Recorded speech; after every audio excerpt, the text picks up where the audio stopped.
Manuel Belgrano, La pasión como bandera. Continuamos leyendo capítulos 6, 7 y 8. Capítulo 6. Barro patrio. No desembarcó en un puerto porque no lo había. Como todos los que arribaban en la capital del Virreinato del Río de la Plata, desde el mar, una vez que el buque ancló a las puertas de la ciudad, tuvo que subirse primero a un bote y después a un caballo para acceder a la costa, un poco en carreta de ruedas grandes y un poco chapoteando en el agua. Manuel puso nuevamente pie en barro americano. Si en ese momento hubiese podido tomar nota, había escrito en su bitácora: «Esta ciudad necesita un puerto de inmediato». El joven Belgrano llegó a Buenos Aires con mucho más que valijas llenas de libros y algo de ropa. Llegó con la cabeza repleta de ideas. Lo primero que hizo fue reencontrarse con su familia y ponerse al tanto de la situación de su padre. Don Domingo ya estaba muy enfermo.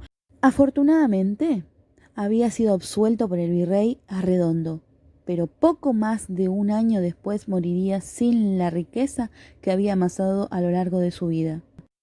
Manuel trabó buena relación con Juan José Castelli, un primo 6 años mayor que se había doctorado en leyes en Chuquisaca. Aunque había egresado del Colegio Nacional de Montserrat de Córdoba, era parte del círculo de jóvenes porteños acomodados que habían accedido a algunos de los libros prohibidos que fascinaban a Manuel. En Juan José, el flamante y entusiasta funcionario recién llegado de Europa, encontró un par con quien compartir amigos, tertulias y hasta puesto de secretario en el consulado, dado que era elegido para reemplazarlo cuando Manuel se enfermaba. Mientras estudiaba en Córdoba, Juan José siempre se había mantenido informado acerca de lo que sucedía en Buenos Aires, su ciudad natal. Conocía muy bien a la sociedad porteña. Por eso no se sorprendió cuando, tras las primeras reuniones con los miembros del consulado, Manuel se mostró indignado. «Pero Juan José, ¿cómo es posible? Casi todos los comerciantes que trabajan aquí son españoles, que solo saben del monopolio con Cádiz. Compran allá por 4 y venden acá por 8. «¿Y qué te creías, hombre?», le respondía su primo. «Vas a tener que ser más astuto si no quieres que esta gente te devore». En poco tiempo, Manuel descubrió cómo se desarrollaban las cosas de este lado del mundo. Al igual que en los años de éxito de su padre, la economía del Río de la Plata seguía dependiendo de un puñado de europeos cuyo único interés era el de sus propios bolsillos, con un agregado clave: el contrabando. No paraba de crecer. También se dio cuenta pronto de que ese monopolio trababa las posibilidades de desarrollo de la cada vez más numerosa población criolla. Si bien se suponía que su cargo de secretario del consulado se limitaba a llevar las actas de las sesiones de la junta de esa institución, la correspondencia y el archivo, lo que le empezó a interesar fue otra cosa. El virreinato de Río de la Plata requería modernizarse y crecer, y él rápidamente se dispuso a trabajar, o mejor dicho, a lidiar con quienes monopolizaban el comercio de la región, que primero lo miraba con incredulidad y después con decidido rechazo. Por otro lado, Manuel quería abrir los mercados para que no solo los españoles autorizados, sino también los labradores y los artesanos criollos pudieran comercializar sus productos.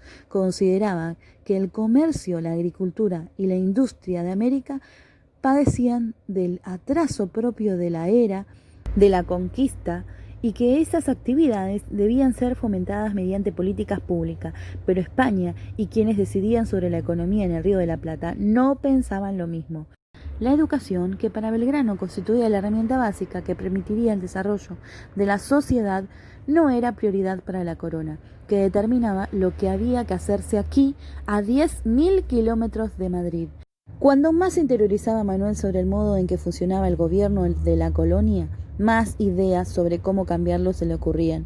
Como parte de su trabajo era presentar informes anuales de lo discutido y resuelto en el consulado. Dedicó litros de tinta a volcar en el papel todas sus propuestas.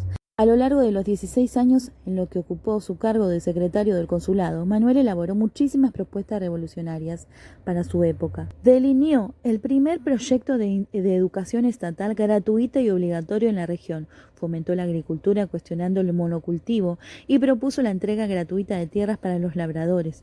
E impulsó la producción industrial con la intención de exportar no solo cuero, sino manufacturas elaboradas aquí. No pudo llevar a cabo todo lo que se propuso, pero sembró ideas en la mente de muchos criollos jóvenes, que como él no estaban dispuestos a quedarse de brazos cruzados ante los que veían. La Academia de Náutica y de la Escuela de Dibujo, Geometría, Agricultura y Perspectiva fueron dos proyectos que pudo concretar. Duraron muy poco tiempo, ya que fueron clausuradas por orden de la corona. Sin embargo, dejaron entre los porteños la idea de que era preciso generar espacios para la formación y el estudio. Además, Manuel fue uno de los primeros periodistas del Río de la Plata.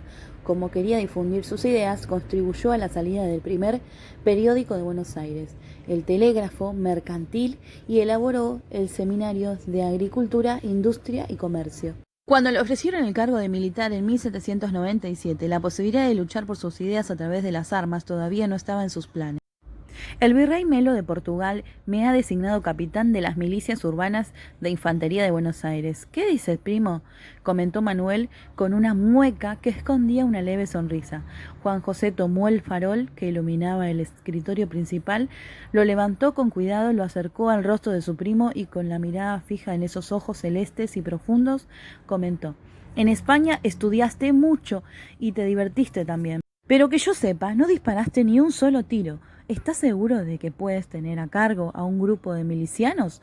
Manuel se puso de pie, estiró su impecable pantalón blanco ceñido, acomodó el chaleco, hizo retumbar el taco de sus botas sobre el piso de madera de su oficina, se cuadró como si estuviese frente a una autoridad militar y preguntó: «¿Y por qué no?». Capítulo 7. Inglés invasor.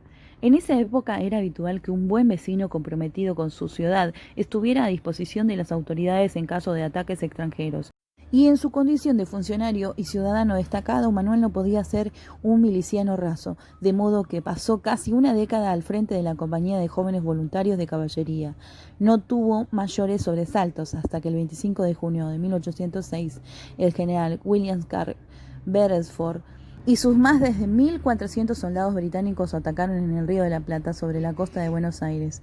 No venían de visita sino a invadir la ciudad. Gran Bretaña, que había derrotado a Francia en Trafalgar, y necesitaba nuevos mercados para colocar su creciente producción. Muy en el papel de reina de los mares, su armada había puesto proa hacia el sur americano. Más que expropiar las colonias a España, lo que los británicos buscaban era que el comercio en sudamericano fuera exclusivamente con Cádiz. Las milicias urbanas de Buenos Aires se reunieron para resistir. Manuel organizó rápidamente a su escasa tropa.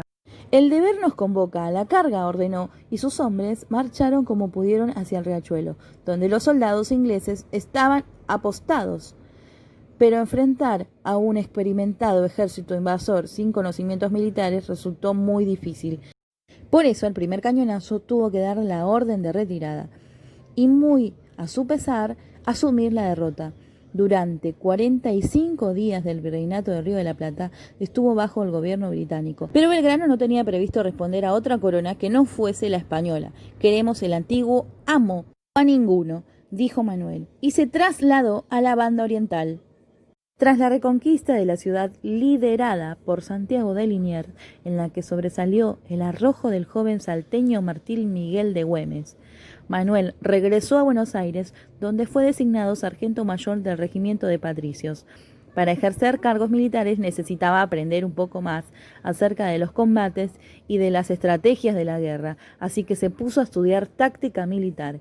«Es bueno que reconozcas que debes aprender, Manuel», lo alentó su primo. «Pero entonces, ¿por qué aceptás ser oficial de patricios?». «Porque me pica el honorcillo, hombre». «Pero, ¿y tu salud?». La preocupación de Juan José por la salud de su primo era genuina. Hacía un tiempo que había sido diagnosticado con el mal de Castilla. Manuel pretendió minimizar el asunto. «No tiene mayor importancia, aunque debo reconocer que cuando me sube la fiebre y me duelen las articulaciones es mejor quedarse quieto». A medida que fue haciendo propia la certeza de que algunos de los cambios que imaginaba solo serían posibles a través de las armas, Manuel fue afianzando su vocación militar, en especial lo relacionado con la disciplina y el entrenamiento de las tropas a su cargo. Si bien no tuvo una participación destacada en la defensa de la segunda invasión inglesa, que los vecinos de Buenos Aires hubieran vuelto a rechazar la posibilidad de quedar bajo el mando de la corona británica sin ninguna ayuda del reino español, instaló en él y en parte de los criollos una idea revolucionaria. Si habían podido liberarse de los ingleses, ¿por qué no pensar en hacerlo también de España? Capítulo 8. Los virreyes. Todas las decisiones importantes que afectaban al virreinato y a quienes en él vivían eran tomadas en España, siempre en beneficio de la corona. Como el comercio con otras potencias estaba prohibido y lo que llevaba de manera legal desde la península ibérica era escaso y carísimo, el contrabando era moneda corriente. En ese contexto resultaba natural que solo los poquísimos que tenían el permiso real para comerciar estuvieran conformes con el estado de las cosas. El resto se mostraba cada vez más disgustado y reclamaba cambios. Para algunos eran solo cuestiones comerciales, para otros las modificaciones debían ser también políticas. La Declaración de la Independencia de los Estados Unidos en 1776 estimuló a los criollos conceptos como república, igualdad ante la ley y derechos de propiedad y libertad.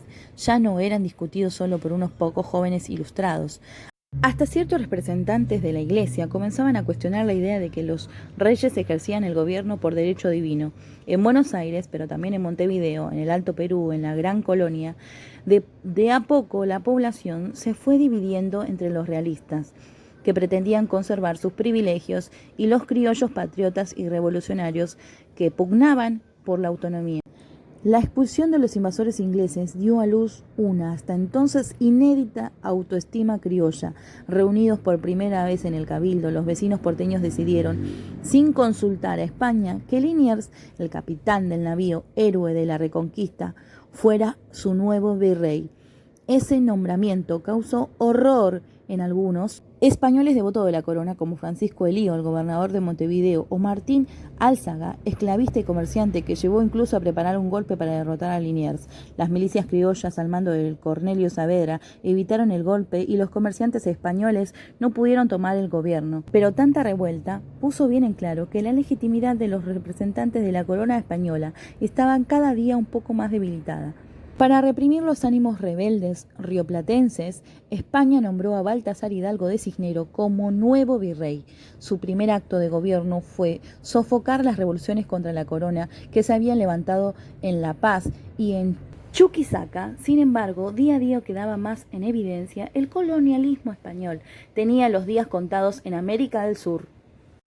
Hasta aquí llegó la señorita Gris contándoles estos capítulos de Belgrano, la pasión como bandera.